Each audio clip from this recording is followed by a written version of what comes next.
اب میں آپ کو ذرا اس جو انسانوں میں سے انسان دشمنی کا جن کا سب سے بڑا رول ہے، میں ان کی 2000 سالہ تاریخ کا آپ کے سامنے نقشہ رکھنا چاہتا ہوں۔ ان 1400 سال کا تو میں نے صرف 4 آپ کو پوائنٹس بتائے۔ موسیٰ سے عیسیٰ تک 1400 برس علیہم الصلاۃ والسلام، 2 مرتبہ عروج، 2 مرتبہ زوال، اشیریوں کے ہاتھوں پٹوائی، بابلیوں کے ہاتھوں پٹانا، گریکس کے ہاتھوں مرمت، رومنس کے ہاتھوں مرمت۔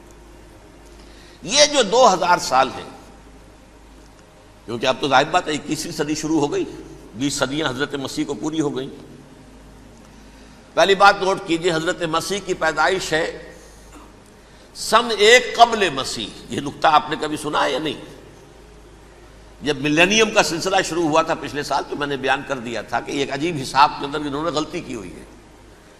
حضرت مسیح کی پیدائش ہوئی 25 دسمبر کو، سن انہوں نے شروع کر دیا، جو اس کے بعد جنوری آئی تو پہلا سال شروع ہو گیا۔ اگر جنوری سے پہلا سال شروع ہوا تو یہ 6 دن جو ہے تو اس کے پچھلے سال میں تھے، لہذا کہا جائے گا کہ Jesus Christ was born 1 year before Christ, BC۔ تو 1 قبل مسیح میں حضرت مسیح کی پیدائش ہوئی۔ یہ آخری اسرائیلی نبی اور رسول۔ یہودی علماء کی مخالفت، دشمنی، سولی پر چڑھوا دینا میں بیان کر چکا ہوں۔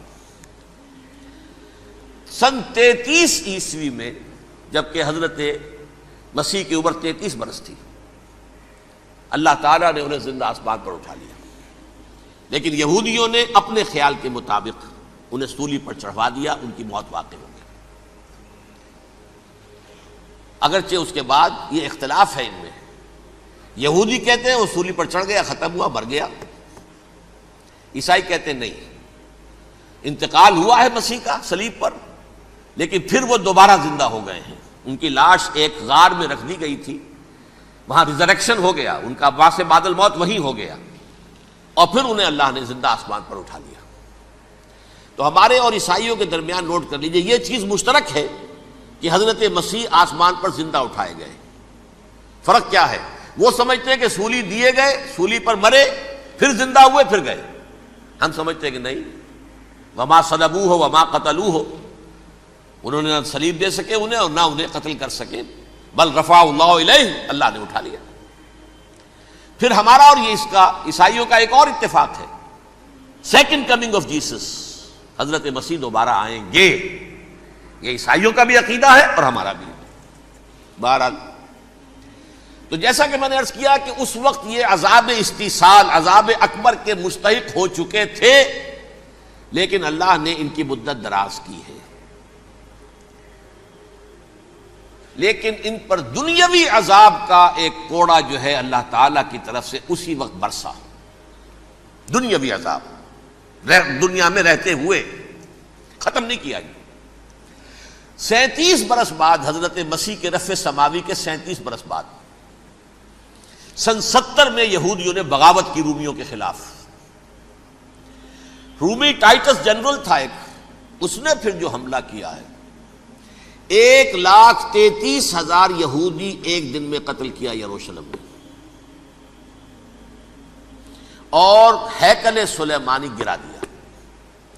وہ ہیکل پہلے بھی گرا تھا، پہلے 1400 سال کے دوران میں بھی نبوکدنضر نے گرایا تھا، لیکن پھر اس کے 150 سال بعد انہوں نے دوبارہ بنا لیا تھا، اس لیے وہ اسے سیکنڈ ٹیمپل کہتے ہیں۔ پہلا ٹیمپل جو حضرت سلیمان نے بنایا تھا، نبوکدنضر نے گرا دیا 587 قبل مسیح میں، پھر دوبارہ انہوں نے 150 سال کے بعد بنا لیا۔ وہ اس تاریخ کا حصہ ہے، میں نے جس کے بارے میں آپ کو تفصیل نہیں بتائی۔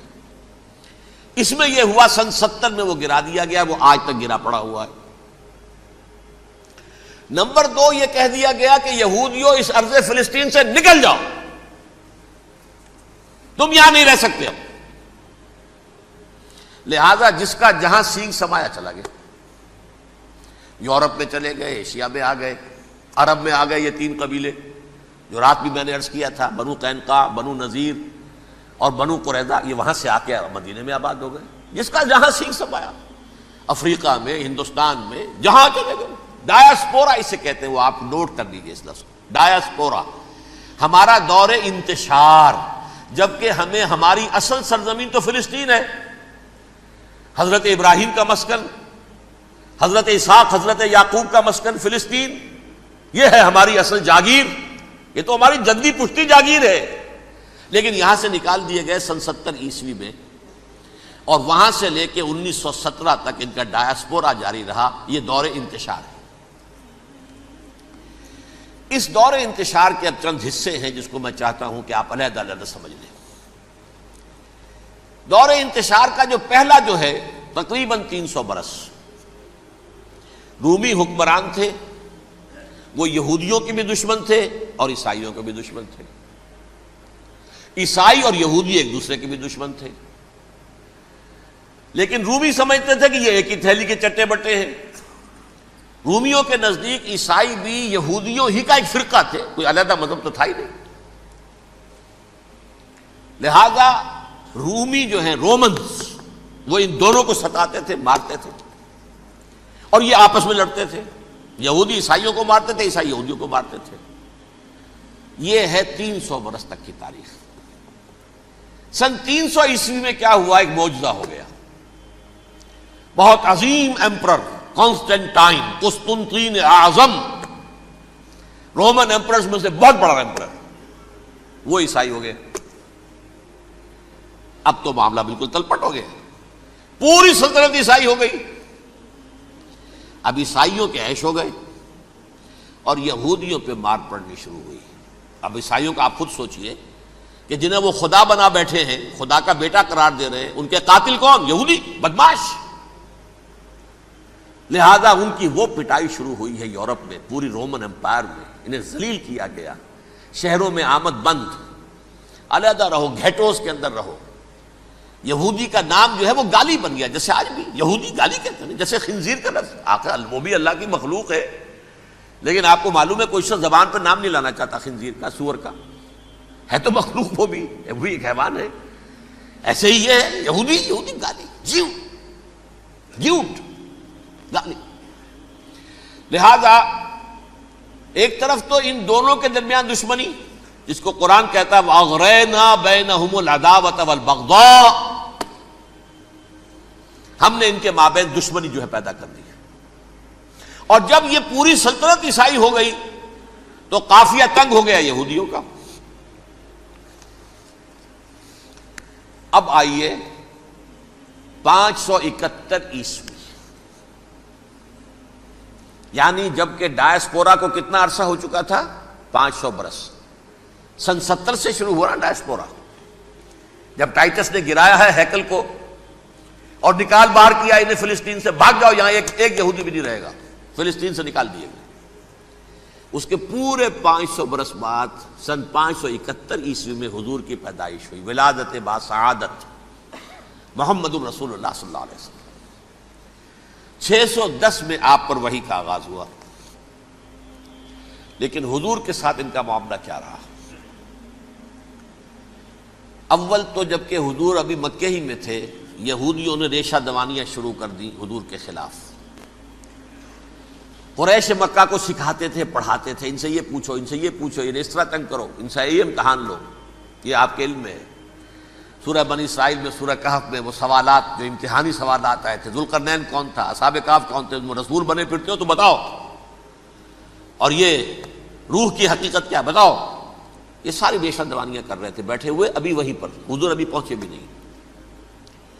ہجرت فرما کر حضور تشریف لے آئے تو حضور نے، جسے ماسٹر سٹروک کہا جائے گا، یعنی اسٹیٹس مین شپ کا ماسٹر سٹروک، آپ نے مدینے میں آتے یہودیوں کے ساتھ پیکٹ کر دیا، جوائنٹ ڈیفنس پیکٹ آف مدینہ، کہ اگر مکے والے ہم پر حملہ کریں گے تو ہم مل جل کر ایک قوم کی حیثیت سے مقابلہ کریں گے۔ یہ میثاق مدینہ کہلاتا ہے، جس کے بہت غلط معنی پہنائے جا رہے ہیں آج کل۔ بہرحال میں موضوع میرا چونکہ یہ نہیں، میں ادھر نہیں جاؤں گا، لیکن ہوا کیا؟ ہر مرتبہ یہ خیانت کے مرتکب ہوئے، ان نے جو عہد کیے تھے ان سے پھرے، اندر ہی اندر سازش، ریشہ دوانی، حضور کی بدترین دشمنی۔ سورہ نساء کی آیت نمبر 12 میں 14 میں 13 میں فرمایا ہے لا تزال تطلع علی خائنۃ منہم، اے نبی ہمیشہ آپ کے علم میں ان کی طرف سے خیانتیں، بددیانتیاں آتی رہیں گی. اور بار بار وہ مسلسل جنگ کی آگ بھڑکاتے تھے. قریش کو دعوت دیتے، آؤ آؤ آؤ ہم اندر سے بغاوت کر دیں گے، تم آؤ تو صحیح، ختم کریں محمد کو اور اہل ایمان کو صلی اللہ علیہ وسلم ورضی اللہ تعالی عنہم اجمعین. لیکن پھر جب وہ آتے تھے تو یہ دبک جاتے تھے، ان میں ہمت نہیں تھی. میدان کے مرد نہیں رہے تھے. یہ سورہ حشر میں ان کا نقشہ کھینچا گیا ہے. کھلے میدان میں مقابلے کی اس کے اندر صلاحیت ہی نہیں ہے. یہ تو فصیلوں کے پیچھے سے، جیسے عورتیں کہیں دیہات میں لڑائی ہوتی ہے تو مرد جو ہے گلیوں میں لڑتے ہیں، عورتیں اوپر سے پتھر پھینکتی ہیں، بس وہ کام یہ کر سکتے تھے. من ورائے جدر، فصیلوں کے پیچھے سے، جنگ میں میدان میں نہیں آ سکتے. بہرحال قرآن مجید میں ہے یہ سورہ مائدہ کی آیت نمبر 64، کلما اوقدوا نارا للحرب اطفاها اللہ. اکثر و بیشتر مواقع پر تو یہ جب آگ بھڑکاتے تھے جنگ کی، اللہ اسے بجھا دیتا تھا. لیکن بہرحال اس کے باوجود جنگیں ہوئی، غزوہ بدر، غزوہ احد ہوئی کہ نہیں. یہ ساری اس اصل شرارت ہوئی. اور اس کے نتیجے میں حضور نے پھر ایک ایک کر کے 3 قبیلوں کو سزا دی. غزوہ بدر کے فوراً بعد بنو قینقاع نکالے گئے مدینے سے، غزوہ احد کے فوراً بعد بنو نذیر نکالے گئے، اور غزوہ احزاب کے بعد بنو قریظہ نکال دیے گئے. یہ تو میں نے آپ کے سامنے رکھ دیا صرف حضور کے زمانے میں ان کا کیا رویہ رہا. دشمنی، رات بھی ہم نے وہ آیت پڑھی تھی، لَتَجِدَنَّ أَشَدَّ النَّاسِ عَدَاوَةً لِلَّذِينَ آمَنُوا الْيَهُودُ وَالَّذِينَ أَشْرَكُوا. اہل ایمان کی دشمنی میں شدید ترین تم پاؤ گے یہودیوں کو اور مشرکین. مشرکین بھی بعد میں ہے، پہلے یہودی. حضور کے بعد کیا ہوا اب یہ نوٹ کیجئے، یہ ان کی تاریخ کا دوسرا دور. حضرت عمر رضی اللہ تعالی عنہ کا عہد خلافت ہے.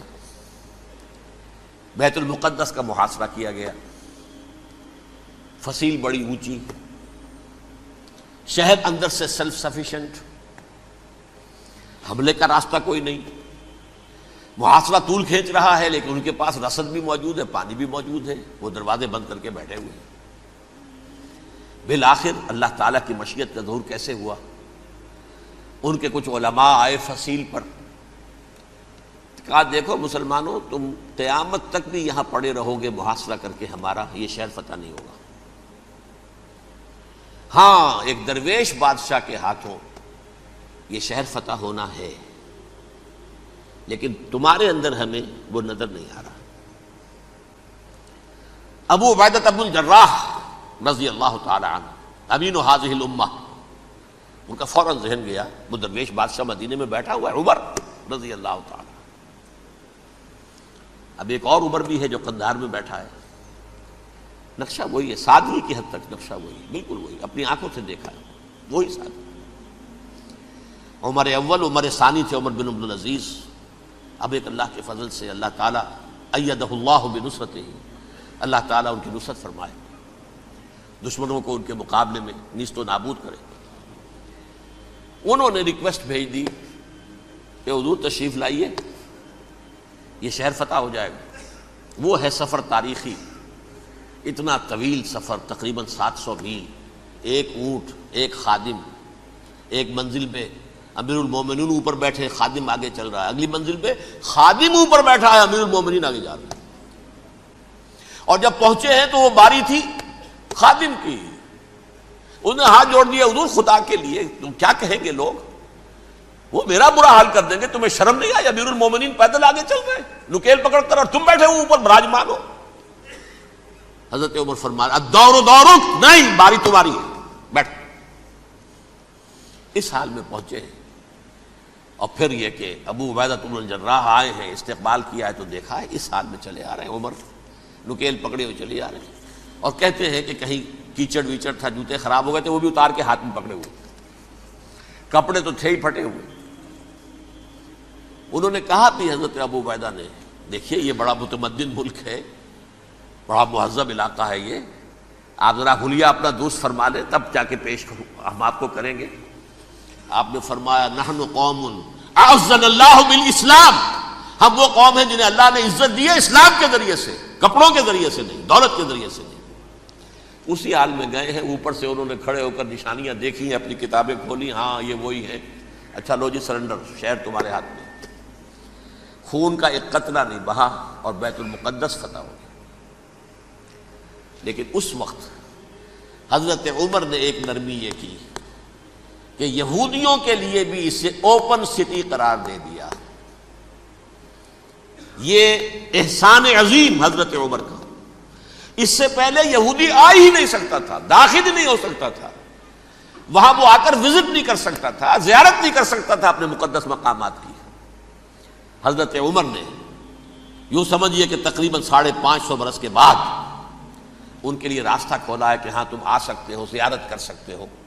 لیکن یہ عیسائیوں نے لکھوایا معاہدے کے اندر، انہیں یہاں آپ آباد ہونے کی اجازت نہیں دیں گے، لیکن کم وزٹ دی پلیسز، دیکھیں زیارتیں کریں اور جائیں۔ یہ معاہدہ حضرت عمر کا ہے رضی اللہ تعالیٰ، جو پھر خلافت راشدہ کے بعد بنو امیہ نے بھی اس کو آرڈر کیا، بنو عباس نے کیا، پھر جو ہمارے یہ ترکوں میں اندر خلافت آئی تو ترک خلفاء نے بھی اس معاہدے کی پوری پابندی کی۔ فلسطین میں آ سکتے ہیں یہودی صرف زائرین کی حیثیت سے، وہاں آباد نہیں ہو سکتے۔ اب آئیے اگلا دور آیا حضرت عثمان کا دور خلافت۔ یہ ہے وہ وقت کہ اب یہود نے امت مسلمہ کی پیٹھ میں چھرا گھونپا۔ وہ کیسے؟ ایک یہودی عبداللہ ابن سبا اسلام کا لبادہ اوڑھ کر آ گیا، معاشرے کا جائزہ لے لیا، ان میں بنو ہاشم اور بنو امیہ میں جو پرانی کشاکش تھی اس کے کچھ نہ کچھ جراثیم باقی ہیں، اگر ان کو ذرا بھڑکا دے تو مسلمانوں میں انتشار پیدا ہو جائے۔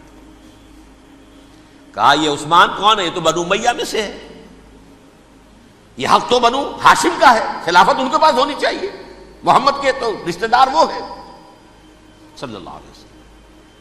عوام الناس کے اندر بات پھیلنی شروع ہوئی، پھر ایک بڑی سازش کے انداز میں حضرت عثمان کے خلاف پروپیگنڈا، حضرت عثمان کے جو عاملین تھے، گورنر تھے، ان کے خلاف پروپیگنڈا، اور ایسی ہوشیاری کرتے تھے کہ کوفے میں کوفے کے حاکم کے خلاف کچھ نہیں کہنا، اجی مصر میں یہ ہو رہا ہے، اجی شام میں یہ ہو رہا ہے، اجی یہ جو عثمان ہے وہ یہ کر رہا ہے، یہ ظلم ہو رہا ہے، یہ لوٹ مار ہو رہی ہے، یہ خیانتیں ہو رہی ہیں۔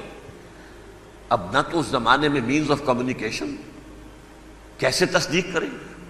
افواہیں تو آپ آج کراچی کے اندر شروع ہو جائے تو پتہ نہیں چل سکتا کسی کو کہ کیا اس میں صداقت ہے کیا جھوٹ ہے، اور بری بات جو ہے فطرت انسانی کی کمزوری ہے وہ فوراً قبول کرتا ہے، کسی کے بارے میں اچھی بات ماننے کو تیار نہیں ہوتا لیکن بری بات تو فوراً تیار۔ بہرحال یہ فتنہ انہوں نے اٹھایا، حضرت علی کی الوہیت کا فتنہ اٹھایا، حضرت عثمان کے خلاف الفتنۃ الکبریٰ برپا کیا، حضرت عثمان شہید ہوئے، اس کے بعد 5 برس تک مسلمان ایک دوسرے کی گردنیں کاٹتے رہے، باہمی خانہ جنگی ہوئی، امت کو وہ زخم لگایا ہے جو آج تک جس سے خون رس رہا ہے۔ یہ شیعان عثمان اور شیعان علی تھے جو بعد میں پھر سنی اور شیعہ ہو اور آج تک ہے۔ فتنہ کس نے جگایا؟ ایک عبداللہ ابن سبا یہودی اور اس کے کارندے، شیطان کا ایجنٹ، اور انسانوں میں سے بھی اس کے جو بھی حواریین تھے اور شیطانوں کے اندر سے بھی تھے، انہوں نے بھی اس آگ کو بھڑکایا۔ یہ آپ سوچ لیجئے کہ یہ کس نے وہ زخم لگایا؟ یہودی۔ اگلا دور آیا، خلافت راشدہ ختم ہوئی، بنو امیہ کا بھی دور کافی گزر گیا۔ طارق ابن زیاد 712 عیسوی میں حملہ کرتے ہیں اسپین پر۔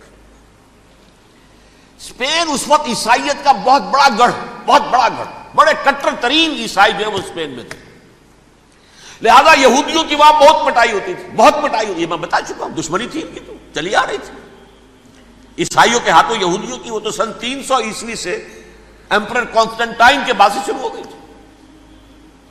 اس حوالے سے یہودیوں نے اس وقت چالاکی یہ برتی، کچھ راستے واسطے بتائے، کچھ مدد کی طارق ابن زیاد کی۔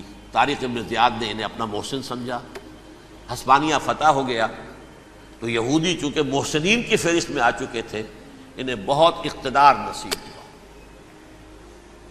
بڑی سپورٹ مسلمانوں نے دی۔ ان کے بڑے بڑے علماء جو ہیں اسی دور کے اندر پیدا ہوئے، بڑے بڑے تھنکرز ان کے اسی دور میں پیدا ہوئے۔ بن گوریون جو کہ ایک وزیر اعظم تھا اسرائیل کا، اس نے یہ لکھا ہے اپنی کتاب میں، Muslim Spain was the golden era of our diaspora. وہ ڈائسپورا جو 70 عیسوی سے شروع ہوا تھا اور 1917 عیسوی تک جاری رہا ہے، اس میں سے گولڈن ایرا ہمارا جو تھا وہ مسلم اسپین تھا. ہسپانیہ میں بیٹھ کر ہم نے عیش کیے.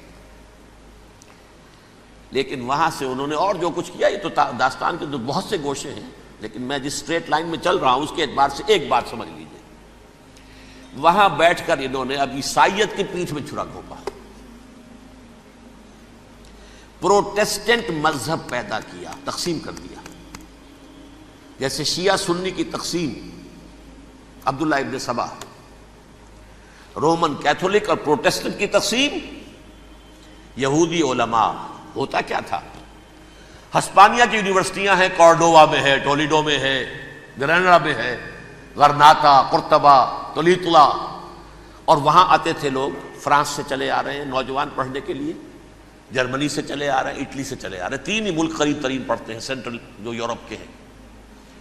یہاں پر جو ہے وہ اسلام جو نور پھیلا رہا تھا اس سے بھی مستفیض ہوئے. جہالت کے جو ہے پردے ان کے وہ چھٹے. اس کے ساتھ ہی وہ یہودی وہاں ان کے اندر جو جراثیم داخل کر رہے تھے وہ اس عیسائیت کے خلاف بغاوت تھی جو اس وقت دنیا میں عیسائیت اس وقت تھی. پوپ کا راج تھا دنیا میں اس وقت. یورپ میں جو عیسائیت تھی اس میں ایک طرف بادشاہ تھے، لیکن بادشاہوں کی حیثیت وہاں پر یوں سمجھ لیجئے کٹ پتلیوں کی تھی. اصل قوت پوپ کے ہاتھ میں تھی. اور پوپ کو انہوں نے جیسے قرآن نے کہا اتخذوا احبارهم ورهبانهم اربابا من دون اللہ، کیونکہ سینٹ پال نے شریعت موسوی ساقط کر دی تھی تو اب شریعت تھی ہی نہیں. پوپ کو اختیار تھا جس چیز کو چاہے حلال قرار دے دے، جس چیز کو چاہے حرام قرار دے دے. اتخذوا احبارهم ورهبانهم اربابا من دون اللہ.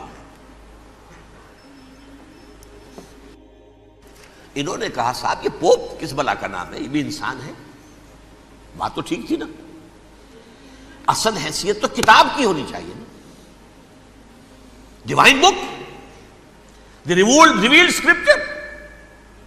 لہذا اور یہ کتاب ہر شخص پڑھ سکتا ہے. کوئی پوپ کے باپ کو جو ہے کوئی اس کے لیے پروپرائٹری رائٹس تو نہیں ہے کہ صرف پوپ پڑھ سکتا ہے یا پادری پڑھ سکتے ہیں. ہم بھی پڑھ سکتے ہیں، ہم بھی سمجھ سکتے ہیں. یہ باتیں تھی کہ جن کو بڑھا چڑھا کر بیان کر کے اور پوپ کا اقتدار ختم کرا دیا اور توجہ مرکوز کر دی بائبل کی طرف. اب بائبل میں بڑا حصہ تو اولڈ ٹیسٹامنٹ کا ہے. نتیجہ کیا ہوا؟ یہود کی عظمت پروٹیسٹنٹس کے نزدیک مسلم ہو گئی. اصل قوم تو یہ ہے. وہ دشمنی بدلی کہ نہیں بدلی؟ موسیٰ کے امتی یہ ہے، تورات موسیٰ کو دی گئی، ابراہیم کی نسل یہ ہے. لہذا وہ جو دشمنی تھی، جو عداوت تھی کہ ہمارے خدا کو سولی چڑھانے والے ہیں یہ بدماش، اس کا ازالہ ہوا اس پروٹیسٹنٹ مذہب کے نتیجے میں. یہ میں اب آپ کو بتاتا ہوں کہ ایک نتیجہ وہ نکلا ہے جسے برٹرنڈ رسل نے بیان کیا ہے. اس کی کتاب ہے ان پریز آف آئیڈلنس، صفحہ 108. وہ لکھتا ہے the Christians retaining the Judaic belief in special revelation added to it the Roman desire for world wide domination and the Greek taste for metaphysical subtleties. The combination produce the most fiercely persecuting religion that the world has yet known. یہ 3 چیزیں آ کر عیسائیت میں مل گئی. ایک تو جب یہ اولڈ ٹیسٹامنٹ جو ہے وہ ان کے ہاتھ میں آ گئی، اور اس کے میں کچھ آپ کو بتا دیتا ہوں کہ اولڈ ٹیسٹامنٹ کی تعلیمات، کیونکہ یہ اولڈ ٹیسٹامنٹ جو ہے یہ محرف تھی. اصل تورات تو گم ہو گئی تھی 587 قبل مسیح میں، جب پہلی مرتبہ ہیکل جو ہے تباہ ہوا ہے اس وقت ختم ہو گئی تھی. اس کے کوئی 150 سال کے بعد انہوں نے یادداشتوں سے مرتب کر کے لکھی ہے. اب اس میں ان کے اپنے خیالات، اپنے امانی، اپنی توجیحات وہ شامل ہو گئی. لہذا میں آپ کو حوالے دیتا ہوں اس کتاب کے اندر مظالم کی جو تعلیم دی گئی ہے، اہل کتاب نے اپنے مظالم قتل عام کے جواز کے لیے تورات میں تبدیلیاں کی اور پیغمبروں پر دہشت ناکی اور بدترین حرام کاری کے الزامات لگائے. سنیے، پہلا حوالہ ہے یہ گنتی باب 31 آیات 17-18. اس لیے ان بچوں میں جتنے لڑکے ہیں سب کو مار ڈالو، اور جتنی عورتیں مرد کا منہ دیکھ چکی ہیں ان کو بھی قتل کر ڈالو، لیکن ان لڑکیوں کو جو مرد سے واقف نہیں اور اچھوتی ہیں اپنے لیے زندہ رکھو. یہ کسی اللہ کی کتاب کا یہ جملہ ہو سکتا ہے؟ کسی ریویلڈ بک کا؟ اور سنیے، یہ ہے استثناء ڈیٹرانومی باب 20 آیت 16-18. پر ان قوموں کے شہروں میں جن کو خداوند تیرا خدا میراث کے طور پر تجھ کو دیتا ہے، کسی ذی نفس کو جیتا نہ بچا رکھنا، جیسا خداوند تیرے خدا نے تجھ کو حکم دیا بالکل نیست کر دینا. مرد، عورتیں، بچے، بوڑھے سب ختم. یہ کتاب مقدس ہے. اور سنیے، سیموئیل باب 27 آیت نمبر 9. اور داؤد نے اس سرزمین کو تباہ کر ڈالا اور عورت مرد کسی کو جیتا نہ چھوڑا. نمبر 4، ان سب آباد شہروں کو ماں، عورتوں اور بچوں کے بالکل نابود کر ڈالا. کتاب استثناء باب 3 آیت 6. یہ ہے جو کہہ رہا ہے برٹرنڈ رسل، کرسچینٹی میں آ کر اب یہ تین چیزیں شامل ہو گئی. ایک تو یہ باربیرین یہ تعلیم جو ہے، اور یہ مذہب کے نام پہ تعلیم، یہ کتاب مقدس کی تعلیم. نمبر 2، رومنز کے اندر جو ایک تمنا تھی ورلڈ ڈومینیشن کی، وہ عیسائیت کے اندر آ گئی. اس لیے کہ پوری رومن امپائر جو ہے عیسائی ہو گئی، تو اسے وراثت کے اندر ورلڈ ڈومینیشن کی جو ایک تمنا تھی وہ مل گئی. اور پھر یہ کہ انہوں نے جو توہمات تھے یونانیوں کے، ان کو بھی اپنے ہاں مختلف شکلوں کے اندر جمع کر لیا.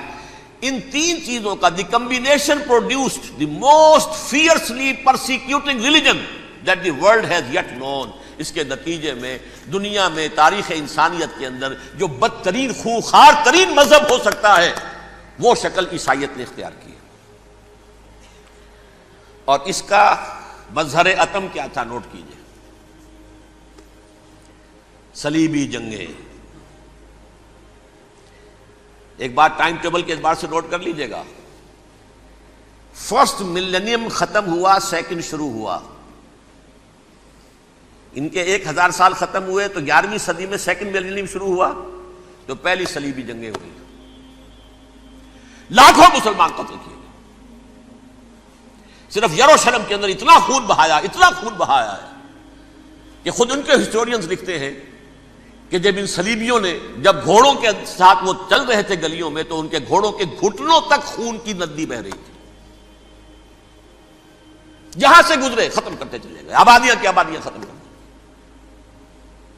اگرچہ اس کروسیڈ میں گیہوں کے ساتھ گھن بھی پسا، یہودی بھی بہت مارے گئے. یہ فرانس سے، جرمنی سے جب یہ کروسیڈرز آ رہے تھے 3000 میل کا سفر طے کر کے آئے تھے. سوچئے تو صحیح. اربن ثانی پوپ جو تھا، آگ لگا دی تھی اس نے پورے یورپ کے اندر. شرم سے ڈوب مرو، تمہارے مقدس علاقے مسلمانوں کے ہاتھ میں. انفیڈلز، یہ کافر، یہ مرتد، یہ ملحد. مسیح جہاں پیدا ہوا، مسیح کو جہاں سولی دی گئی، وہ کہاں ہے؟ ان کے ہاتھ میں. وہ آگ لگائی ہے، 3000 میل کا فاصلہ طے کر کے یہ قومیں آئی ہیں وہاں، اور جو تباہی مچائی ہے انہوں نے. تاریخ انسانی میں ایسی بربریت کی کوئی مثال. اور یہ ان کے اپنے ہسٹورینز لکھتے ہیں. شرم کے مارے ایسے محسوس ہوتا ہے جیسے ان کی گردنیں جھکی جا رہی ہیں. لکھتے ہیں